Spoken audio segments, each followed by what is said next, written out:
I want to talk about the future, and I want to talk about what President Trump and Vice President Vance's ticket will mean for the American people, who we're going to fight for, and how exactly we're going to do it. So let's start with who we're going to fight for.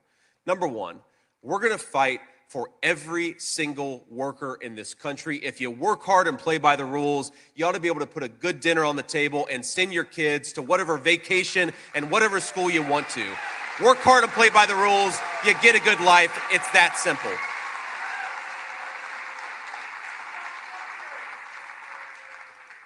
We're going to fight for every single parent to send their kids to a school where they get a good education and not an indoctrination, right? Now what? Thank you.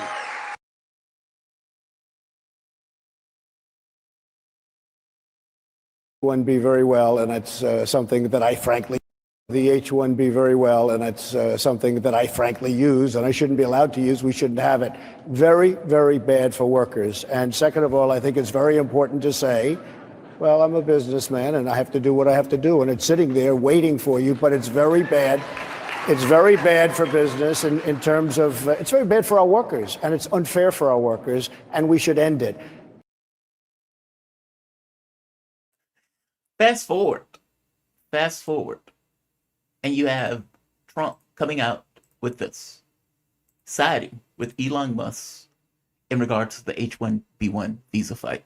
President-elect Trump told Post Saturday that he supports immigration visas for highly skilled workers, appearing to side with Elon Musk in the rolling intra-MAGA debate on the issue. Quote, I've always liked H1B1 visas. I've always been in favor of those visas. That's why we have them. Trump said in a phone call referring to H1B1 program, which permits companies to hire foreign workers in specialty occupations. Quote, I have many H1B1 visas at my properties. I'm a believer in H1B1. I have used many times. It's a great program, added Trump, who restricted access to foreign worker visas in the administration and has been critical of the program in the past. A betrayal. H1B1 visa program is a program that allows foreign workers to come to various companies for very specialized, especially tech jobs, into the U.S. Now, those people, the term has been used as indentured servants. They're paid less, they have less rights, they're treated worse. And you can imagine that a corporation that has every incentive in the world to maximize their profit, meaning their guiding light is how do I make more money for myself and this corporation, that is their guiding light, would prefer to bring in people who they can pay less. Whether that's putting in a robot that can do a particular job for a nickel less, whether that's bringing in immigrants and doing plantation labor that they can't necessarily get Americans for at the price point that they want to use, whatever that is, whether they want to fight legislation for increases to minimum wage, whatever that is, how do we maximize our profit? If that's shipping jobs abroad, if that is shipping their corporation abroad, if they can continue to make that profit, ship that stuff over here, they will do it. Their guiding light is how do I make as much profit as I can possibly make? That is the program. Now, let's be honest. There may be gaps that need to be filled in our workforce in regards to, let's say, tech jobs or these kind of specialty jobs, where there's a 10, 20% gap, whatever that number is. But let's be very honest that they are abusing that program. 40%, and again, to be honest, 40% of, let's say, the companies that are created are done so by people who are immigrants. Elon Musk being an immigrant, being one. I have zero issue with bringing immigrants abroad to do labor, especially in the context of labor that you may be having difficulty finding somebody to do. But you're not telling me that 320 million people in this country and you can't find somebody to fill those jobs. I think the issue more than anything else is we can make more profit. We can drive down wages. This is great for corporations and the companies specifically. So yes, we're going to use that program. We're going to abuse that program. And if we possibly can, we want to expand that program to get more of those people in to take those American jobs. Even when we do hire American, the price point that American will be hired at will be less as a direct result of us using and abusing the program. Let's be honest about it. Both things can be true in varying degrees. My point is that they are abusing the program. Now, regardless of what I think about it, Trump got elected on Make America Great.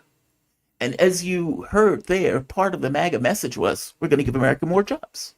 If we can get America to fill that job, we want to fill that job within America, because God damn it, make America, and by definition, Americans who make up America, great again. I have zero issue with that premise, but it seems now that that premise is being left behind in the dust now that Donald Trump is in. I want to play this other thing. Steve Bannon is going after Elon Musk with full barrels loaded. All of this started because Donald Trump appointed Trrump as his AI representative, as his the person who basically gives him information and advice on policy associated with AI. All hell broke loose. Lord Loomer, Steve Bannon, many others in the MAGA world flipped out, saying this is a betrayal. How on earth can you pick somebody like this? We're supposed to be going for this notion of Americans and American jobs, etc., etc., etc. You heard J.D. Vance give that particular speech. We're going to fight for every American. You even heard Trump at the debate when he was first running, pointing out that these things are not necessarily the best for America proper, despite the fact that he uses. Steve Bannon comes out and rips Elon Musk a new one. I'm going to play this clip. I played it once before, but just to give some level of context. This. Religion, right? And we have a unique opportunity to do that in this, and that's going to come. That's why populism's on the rise, and particularly that's why right-wing. When I'm proud to be a right-wing populist, that's why right-wing populism's on the rise. So Min Liang Tan, co-founder and CEO of Razer, tweeted, "I think Twitter should buy SVB and become a digital bank." Elon Musk replied, "I'm open to the idea." Seems a bit silly. I don't know. What would you think about that?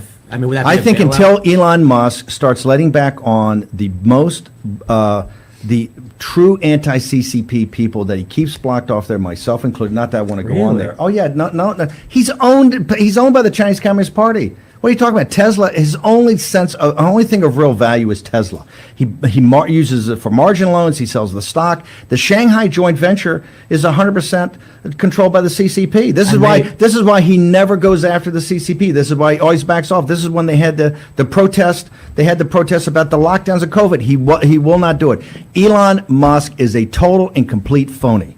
He is in bed in a business partner. He's done some good stuff, letting stuff out, with Taibbi and others. It's fine, but he is owned lock, stock, and barrel by the Chinese Communist Party, and he acts like it. Right? There was a story recently that they warned him to stop talking about lab leak. 100%. He's got, I think there was. They wanted him to story take down the tweets he did the first Right. time. Now he didn't take them down, but you notice he didn't have any more up there after that. And I wonder if he said, "Okay, I won't tweet more about it." But here's the issue I see with the CCP in the United States, and if the United States falters, if this fourth. By the way, the CCP Chinese companies are all in the Silicon Valley Bank. Oh, yeah. That's another thing they're So already fault. talking about. We think But maybe up to a third of those innovative companies may be CCP. So yeah, no F's to give. There's other videos of him tearing into Elon Musk. Look, the stuff on the Communist Party, Steve Bannon is a lunatic in regards to China. He is absolutely right in regards to Elon Musk. Elon Musk is a capitalist. Vivek Ramaswamy is a capitalist. Both of these guys are looking out for what's the best interest of corporations and their class. And in the context of corporations and their class, is getting labor from elsewhere that you can pay cheaper or pay less to, is obviously in their best interest. Trump, who is also a capitalist, who also uses those H1B1 visas, ran with this notion of MAGA. And again, MAGA is kind of a body of ideas. It's not, it's like anything else. It's like any other brain trust. There's a certain principle guiding light with any movement. And in the context of this kind of right-wing nationalist movement that these guys are going with and projecting, every American worker matters. You heard J.D. Vance. J.D. Vance articulated it very well. We are going to fight for every American job. And now it sounds like Donald Trump on some level is abandoning that by siding with Elon Musk on the issue of H1B1 visas. Elon Musk stepped into this big time And in this, he responded to some of the right wingers that were going after him. So Steve Mackey posted a picture of Elon Musk in a video that Elon Musk did, where Musk pointed out, hey, smart people, it's dangerous to listen to sometimes because they think they're smart. They even that question, I'm gonna go after them. And pointing out, let the program be optimized, don't necessarily expand it. His point being, look, we have this program. We got you from this program. That's great, no issue. Should we just optimize it as opposed to expanding a program that corporations are obviously abusing? Musk did not take to that all that well. Steve Mackey, stop trying to optimize something you shouldn't exist. Let's optimize H1B1s. That's his point. I'm not going to show you the clip from Elon Musk. I will show you Elon Musk's response. The reason I'm an American, along with so many critical people who built SpaceX, Tesla, and hundreds of other companies that made America strong, is because of H1B1. Take a big step back and fuck yourself in the face. I will go to war on this issue, the likes of which you cannot possibly comprehend. That was Musk's response. Go fuck yourself in the face. Stick your dick in your mouth and fuck yourself in the face.